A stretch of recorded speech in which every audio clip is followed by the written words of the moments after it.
अस्सलाम वालेकुम। ये हम जा रहे हैं मुर्शद कामल हज़रत सखी सुल्तान बाहू रहमतुल्लाह ताला अलैह के दरबार शरीफ पर, और ये हम अभी मोटरवे पे हैं और इंशाल्लाह अभी मोटरवे से ये नीचे उतरने वाले हैं।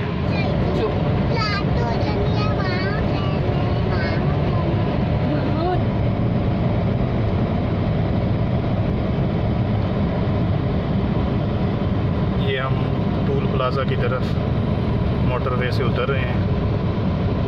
हज़रत सुल्तान बाहू टूल प्लाज़ा M4, हम इधर से नीचे उतर रहे हैं।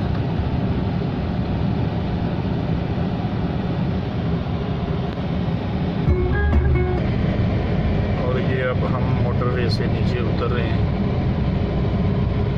और शोरकोट सिटी दरगाह हज़रत सखी सुल्तान बाहू की तरफ रमा दवा है। ये पीरो मुर्शद हज़रत सखी सुल्तान बाहू रहमतुल्लाह ताला अलैह की धरती पे हम पहुँच गए हैं।